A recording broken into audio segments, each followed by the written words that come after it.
कौन कौन बोल रहा राधे? हाथ उठा लो, उठाओ हाथ। गोपी भी बोले राधे, बन भी बोले राधे, गोपी भी बोले राधे, बंसी भी बोले राधे। ब्रज के नर नाम से आवाज आई राधे राधे, ब्रज की नगारों से आवाज आई राधे राधे।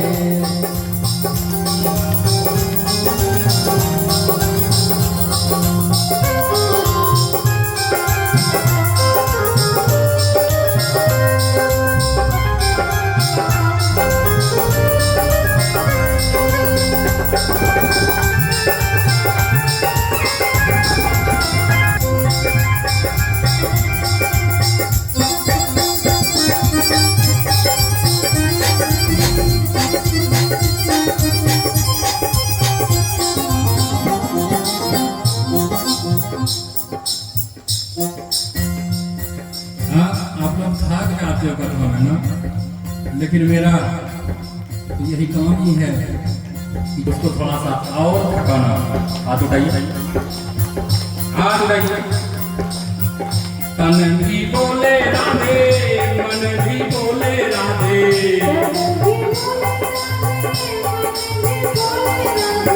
सांसों के तार से आवाज आई राधे राधे।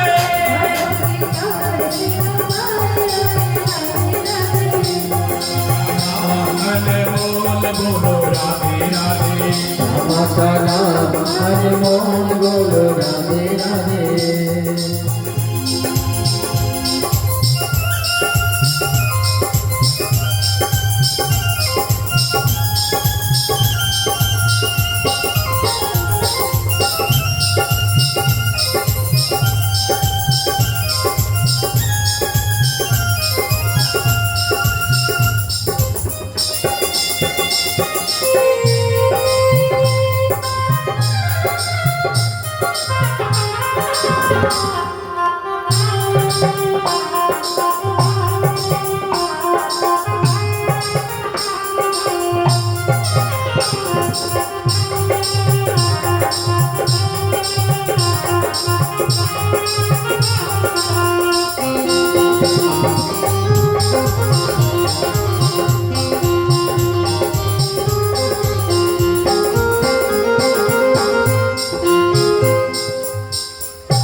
और देवहूति जी मन में यह विचार करते हैं कि ये तो हमारे पतिदेव हैं, हाँ? अब तो इनका सेवा ही मेरा जीवन का आधार है, हाँ? पति की सेवा करना ही धर्म पत्नियों का एकमात्र क्या है? धर्म है। याद रखिएगा, पति के कुटुंब कैसे सुख रहे, हाँ? स्वजन कैसे खुश रहे, यही पत्नियों का धर्म है। क्या है?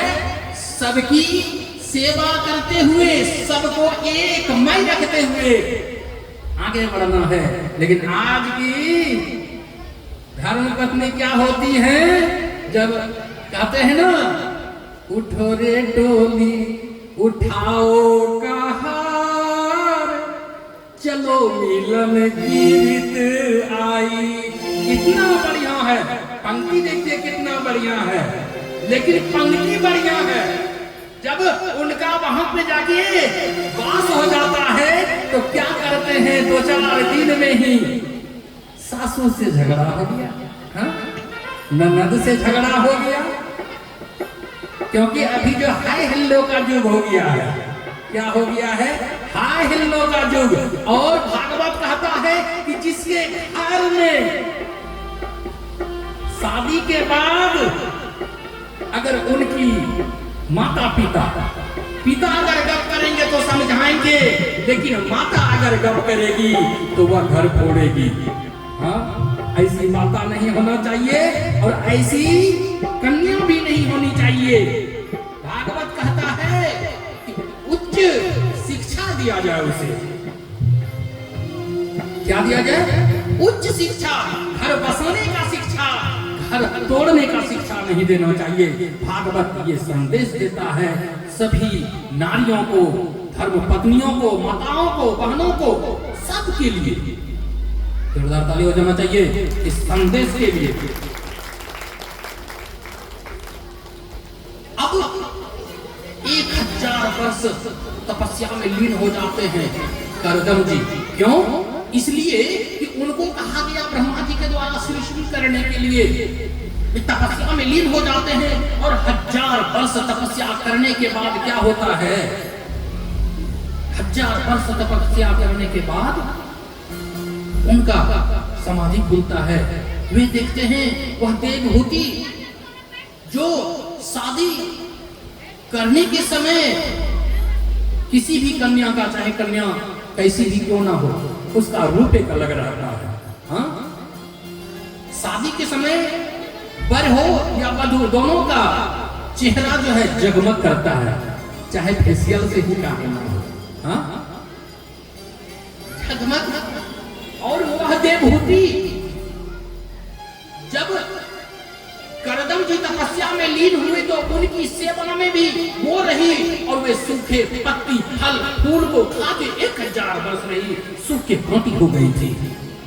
देवहूति जी को देखकर करदम जी कहते हैं, हाँ हाँ, यह तो मैंने आप पे बड़ा ये किया। नहीं नहीं नहीं, ये तो हमारा कर्तव्य है, आपका कर्म है, मेरा कर्तव्य है। और करदम जी ने क्या किया? अपने तपोबल से एक विमान का निर्माण किया। कैसा विमान? ऐसा विमान जिस विमान में उसको कह दिया जाए कि यहाँ जाना है, अपने आप चले जाना।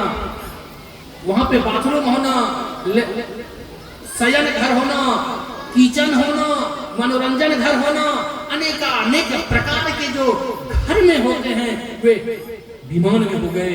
और हमारे करदम जी देवहूति जी को आनंद प्राप्त कराते कराते, रमन विहार करते करते 9 कन्याओं को जन्म देते हैं।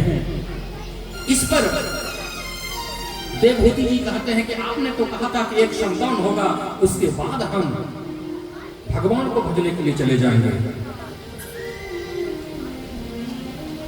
तो भगवान ने उनको, करदम जी को आशीर्वाद दिया था भगवान ने क्या कहा था? करदम जी ने मांगा था कि आपके जैसा हमें संतान हो, पुत्र हो आपके जैसा। अब बताइए, भगवान से कोई मांगेगा कि आपके जैसा, तो भगवान आपके जैसा कोई दे सकते हैं क्या? भगवान दे सकते हैं? नहीं दे सकते हैं। तो उन्होंने क्या कहा? जाओ, मैं तुझे आशीर्वाद देता हूं कि मैं आपके यहाँ पुत्र रूप में अवतार ग्रहण करूंगा। और उनके यहाँ अवतार ग्रहण करते हैं। और उन भगवान का नाम क्या होता है? प्रेम से बोलिए कपिल भगवान की। कपिल जी के रूप में अवतार लेते हैं। और कपिल जी के रूप में जब अवतार लेते हैं तो भगवान कपिल जी, ब्रह्मा जी 9 कन्याओं को लाके देते हैं। 9 कन्याओं का शादी हो जाता है करदम जी का। करदम जी कपिल जी से वार्तालाप करते हैं और उसमें कपिल जी कहते हैं कि हे पिताजी, अब आपको भगवान के शरण में चले जाना चाहिए। और वे जंगल की ओर चल पड़ते हैं। और इधर माता और कपिल जी वो सवाल करते हैं, माता सुन लीजिए, अगर आपके पुत्र ज्ञानी है तो आप भी उससे कुछ सीख सकते हैं। इसीलिए कहा गया है कि संगत से गुण होत हैं, संगत से गुण जा। यह जो संगत शब्द है ना, माता का रहे, पिता का रहे, दुष्ट का रहे, पढ़ने में तेज वालों का हो, नशा करने वाले के संग हो, पूजा पाठ करने वाले के संग हो, जिसका जैसा संग होता है वैसा ही उसका कर्म हो जाता है। यह भागवत का वचन जो है कभी असत्य नहीं हो सकता। जोरदार ताली बजा दीजिए। और क्या होता है कि भगवान माता के सवाल को जवाब देते हैं। माता ने क्या सवाल किया था पता है? संसार की मोह माया में, संसार जो है ना ये बेटा, ये पुत्र, ये जो संसार है इसके चक्कर से मैं तंग आ गई। ना मुझे चैन इस संसार में मिला ना संसारी से मिला। सुनिएगा क्या माता कह रहे हैं भगवान जी से कि ना इस संसार में मुझे चमन मिला, चैन मिला, ना ही संसारी से मुझे चैन मिला, ना ही मुझे आपके सम्मुख रहते हुए ही आनंद का प्राप्ति होता है। आप जब तक भगवान के पास बैठे रहोगे, आपको चूल्हे पे रोटी चढ़ाना है, किसी को भेजना है खाना, कोई काम करना है, ये मन में नहीं रहता है। पहले तक जाओ वहां पे जरूर, लेकिन ये पहले प्लानिंग हो जाता है, लेकिन उस समय आपको यह चीज नहीं हो सकता है। ठीक है? और उनकी माता कहती है कि हे भगवान मुझे यह बताइए कि यह जो मानव का शरीर है इस यह प्रसन्न कैसे होता है, ये भगवान का प्रिय कैसे होता है, यह जीवन जो है जीवन में आनंद कैसे आता है। तो भगवान कहते हैं कि देखो माता, मैं तुझे इतना उपदेश दिया फिर भी मैं कहता हूं कि अध्यात्म योग जो है, सुन लीजिए कौन योग? अध्यात्म योग जो है यह मानव जीवन में आत्यंतिक कल्याण का मुख्य साधन है। क्या साधन है? मुख्य साधन है। और कहते हैं कि माता सुन, दो मार्ग है जीवन में भगवान को प्राप्ति के लिए। कितने मार्ग हैं भगवान को प्राप्ति के लिए? दो मार्ग। पहला मार्ग क्या है? ज्ञान मार्ग। ये ज्ञान मार्ग जो है ना बड़ा कठिन है। आपको पहले पढ़ते उतना ज्ञान अर्जित करना पड़ेगा, तब भगवान के आप सानिध्य जाओगे और तब भगवान से प्रेम जब उत्पन्न होगा तब आपके भगवान के होगे। और दूसरा है भक्ति मार्ग। दूसरा है क्या है? भक्ति मार्ग। भक्ति मार्ग चाहे मंदिर में रहो या घर में रहो या राह में रहो या परीक्षा भवन में रहो, श्रीमन्नारायण लक्ष्मी नारायण, राधे कृष्णा कृष्णा राधे राधे हरे हरे।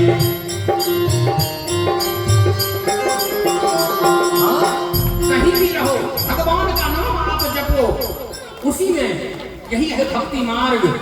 भक्ति मार्ग क्या है? केवल भगवान के नाम को जपना, दर्शन करना भगवान का, और आपका जीवन ही इसीलिए है कि भगवान का सदैव दर्शन होते रहे। आप कहीं भी कुछ करते हैं ना, सुन लीजिए, कोई भी काम करने के पहले कहते हैं उनका काम नहीं पूरा होता है। कोई कहते हैं ना कि यह मेरा काम पूर्ण नहीं हुआ। क्यों नहीं हुआ? तुझे वहां भगवान नहीं मिला। भगवान कब मिलता है? जब आपको दुख होगा तब भगवान आपको चाहिए, और जब सुख होगा आपको तो भगवान को आप भूल जाएंगे। भगवान को भज ही नहीं सकते हैं। क्यों? क्या आप संसारी हो जाते हैं।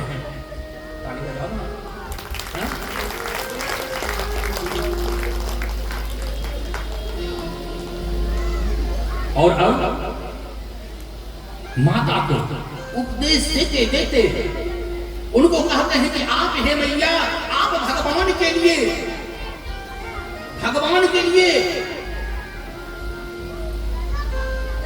भगवान का तप करो, भक्ति करो। और कपिल भगवान अपनी माता को उपदेश देकर वहां से चल पड़ते हैं। और जब चल पड़ते हैं तो भगवान कपिल जी का आश्रम कहाँ है पता है? पता है किसी को? जान चाहिए भगवान कपिल के पास आपको एक बार जाना ही पड़ेगा, चाहे जीवन में जाओ या मरने के बाद जाओ, एक बार जाना होगा। कन्हैया तुम्हें एक नजर देखना है, नजर देखना है, कन्हैया तुम्हें एक नजर देखना है, नजर देखना है। काहे अब मैं कह रहा हूं कि एक बार जाना है, क्यों जानते हैं?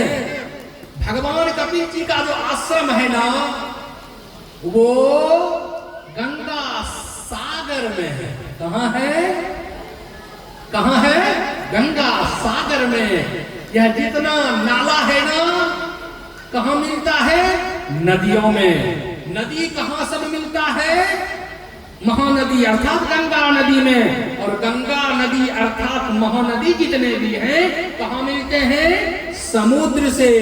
समुद्र का मिलन और गंगा आदि नदियों का मिलन कहाँ हुआ है? गंगा सागर में। याद रखिएगा। और वहीं पे भगवान कपिल का आश्रम है। और अभी भी जो साल में एक बार उनका लगता है मेला, जिसको कहते हैं गंगा सागर का मेला।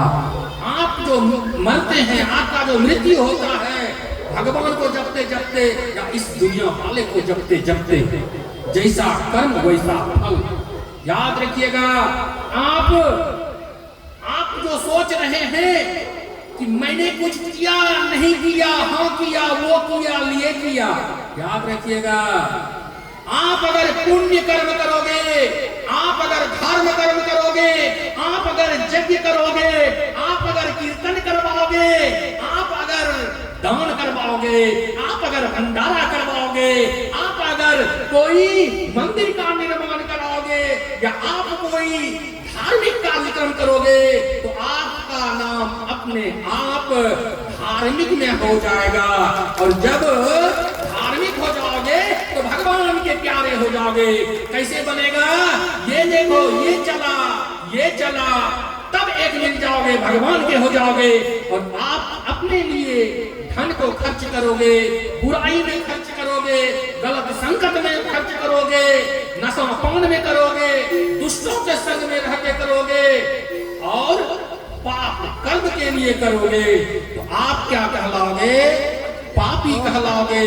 और आपका जब मृत्यु होगा और धार्मिक वाले का जब मृत्यु होगा, तो उस जगह के आदमी भी कहेंगे, फल्ला बाबू कितना बढ़िया था,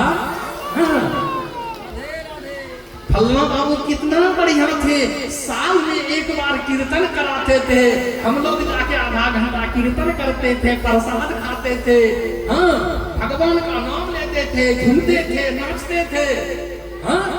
और अगर कोई चोर डकैत मर गया तो क्या कहा जाता है? बढ़िया हुआ ये मर गया, तो बहुत खराबी था, हाँ? इसलिए धार्मिक और पाप करने वाले में यही अंतर है। दोनों को पहुंचना पड़ता है कपिल जी के आश्रम पे। जब मर जाते हैं कोई मानव, तो उनको जला के क्या किया जाता है? गंगा में फेंक दिया जाता है। अस्थि जिसको होता है, थोड़ा सा अस्थि बचता है ना, थोड़ा सा, इतना सा, किसी का इतना बचा, किसी का इतना बड़ा बचा, किसी का जो है, सबको गंगा जी में फेंका जाता है। और जिनके घर से गंगा नजदीक नहीं रहते हैं ना, क्या करते हैं? उस अस्थि को रख के कोई हरिद्वार में प्रवाह करते हैं, कोई बराली में प्रवाह करते हैं, कोई बटेश्वर में करते हैं, कोई सुल्तानगंज में करते हैं, कोई बनारस में करते हैं, हाँ। लेकिन वो जल में मिल के कहाँ जाते हैं? समुद्र से मिलने के लिए कपिल भगवान के पास से होकर जाना पड़ता है। क्योंकि जब तक कपिल भगवान के पास नहीं जाता है, यह पंच तत्व में जो विलीन होता है, लिखते हैं ना आप लोग, किसी को खत्म होने के बाद पंच तत्व में विलीन हो गया, यह पंच तत्व से बना हुआ है। और यह पंच तत्व में जब विलीन होता है, भगवान के पास जाकर उनके चरण को, धूल जो है ना, वो भी रूप होता है, उनके चरण को स्पर्श करते हुए एक रज आपके शरीर का और एक रज भगवान के शरीर का, हाँ, प्रणाम करके उनको चलते हैं अपनी दुनिया में, महासागर सागर से मिल जाते हैं। इसी तरह यह माया का जीवन है, इसको भगवान ने दिया है। कल की कथा में जब भरत चरित्र आएगा ना, तो यह मानव जन्म क्यों मिला है इसका वर्णन होगा। और चलते हैं अब आगे की कथा में। और आगे की कथा में आने से पहले बता देना चाहता हूँ कि आगे की कथा है सती चरित्र। प्रेम से बोलिए शंकर भगवान।